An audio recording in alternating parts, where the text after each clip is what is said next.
అంటే నేను రెగ్యులర్గా సినిమాలు చేయకపోవడం వల్ల నన్ను ఇలా మీరు వెనక్కి నెట్టేయడం భావ్యం కాదని బల్ల గుద్ది మరీ ఈ సందర్భంలో మీకు తెలియజేస్తాను. బాధ కలిగిస్తున్నాయి నాకు ఈ మాటలు.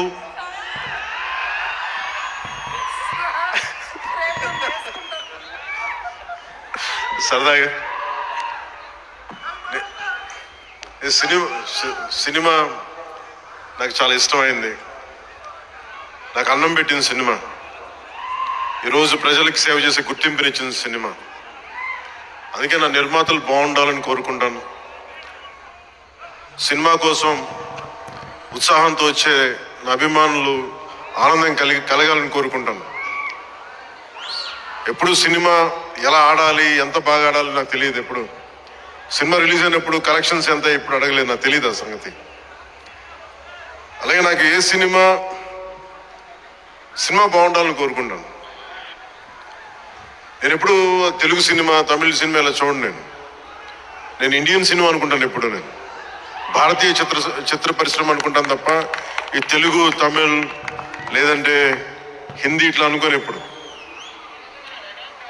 అలాంటి తెలుగు చిత్ర పరిశ్రమ ఈరోజు భారతదేశంలో ప్రపంచవ్యాప్తంగా అది ఆస్కర్ దాకెళ్ళి ఇది మన తెలుగు చిత్ర పరిశ్రమ తాలూకు గ్రేటెస్ట్ అచీవ్మెంట్ అది.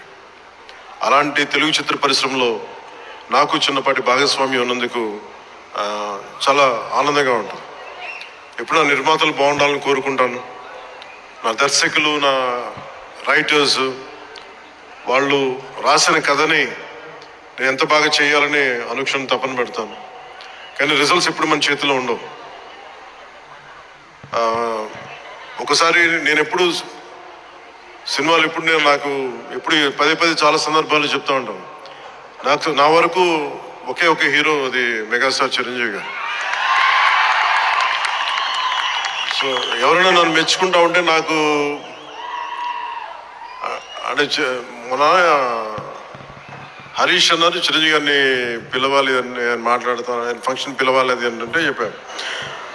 మీకు హీరో కావాలి అంటే నన్ను పిలవండి, మీకు తమ్ముడు కావాలంటే చిరంజీవి గారిని పిలవండి.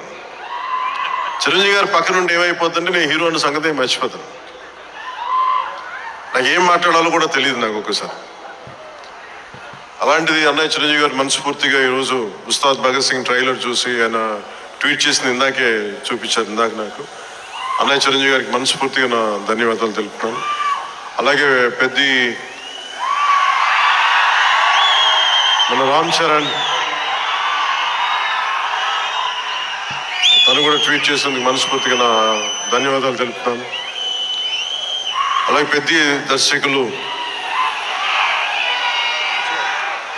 బుచ్చిబాబు గారు, పిఠాపురం నివాసి, సో వారికి కూడా మనస్ఫూర్తిగా నా ధన్యవాదాలు తెలుపుతాను. సినిమా స్టార్ట్ చేసేటప్పుడు ఎప్పుడు కూడా చాలా అద్భుతంగా రావాలి, 10 మందికి డబ్బులు రావాలని ప్రయత్నం చేస్తూ ఉంటాం. వన్స్ స్టార్ట్ చేసే ప్రాసెస్లో చాలా అడ్డంకులు ఎదుర్కొంటాం, చాలా ఇబ్బందులు ఎదుర్కొంటాం, చాలా కష్టాలు ఎదుర్కొంటాం. ఒకసారి సినిమా విజయం సాధించి కొంచెం అడ్డు అందరికి ఇబ్బంది ఉంది, కొంచెం మీరు దయచేసి పక్కన కొంచెం పక్కన. సినిమా విజయం సాధించాలని అందరం పనిచేస్తాం. ఈ ప్రాసెస్లో చాలా ఒడిదుడుకులు ఎదుర్కొంటాం. ఒడిదుడుకుల్ని తట్టుకొని ఒక సినిమాని అనుకున్నట్టుగా తీసి విజయం సాధించడం చాలా చాలా చాలా కష్టమైంది. నిద్రలు ఉండవు. అందరం ఎవరి పట్టుకుడి కోసం పనిచేస్తాం. ఇది ఎవరిని ఉద్ధరించడానికి సినిమాలు చేయం, కానీ మా పని, మాకు ఇష్టమైన పని, మాకు ఉపాధినిచ్చే, మాకు తిండి పెట్టేది ఇది. సో ఎవరు కూడా సినిమా పోవాలని ఎవరు, ఏ హీరో కాదు, ఏ హీరో కూడా ఎవరు చేయరు. అందరూ బాగుండాలని చేస్తారు, కానీ అన్నిసార్లు పరిస్థితులు అనుకూలించు. నాకు ఈ సినిమా ప్రారంభించినప్పుడు హరిశంకర్ని దర్శకులుగా మన రవి గారు తీసుకొచ్చినప్పుడు గబ్బర్ సింగ్ తర్వాత మేము చేయలేకపోయాం. మేము కూర్చొని సినిమా లేట్ అయింది. ఇందాక తను చెప్పిన రీజన్స్ కూడా నేను ఒకసారి దర్శకుడు నమ్మానంటే నేను నమ్మేస్తాను. సినిమా ఇంకా ఎలా వస్తుందో నాకు తెలియదు, కానీ చాలా బ్లైండ్గా నమ్మేస్తాను. ఏం చేయమంటే చేస్తాను. సో తను అనుకున్న ఒక కథను తీసుకొచ్చారు. దాన్ని పూర్తి స్థాయిలో ముందుకు వెళ్ళలేకపోయాం. చిన్న కథ మారింది, మధ్యలో కోవిడ్ వచ్చింది. వీటన్నిటి మధ్య పాలిటిక్స్కి వెళ్ళాం. పాలిటిక్స్లో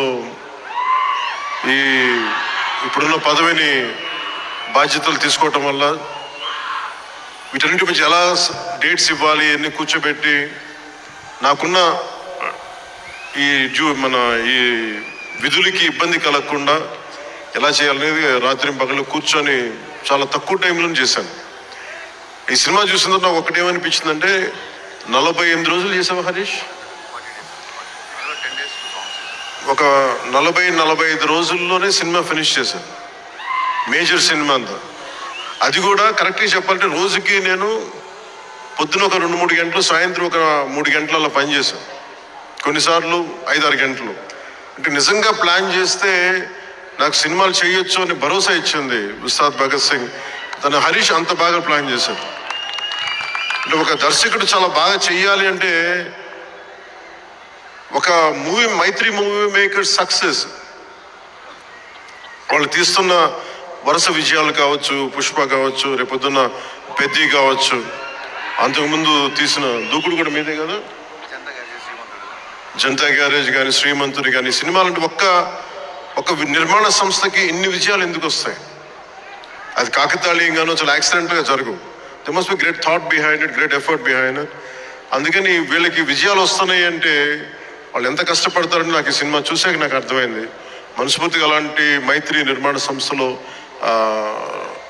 నాకు అవకాశం వచ్చింది. మనస్ఫూర్తిగా వారికి నా ధన్యవాదాలు తెలియజేసుకున్నాను.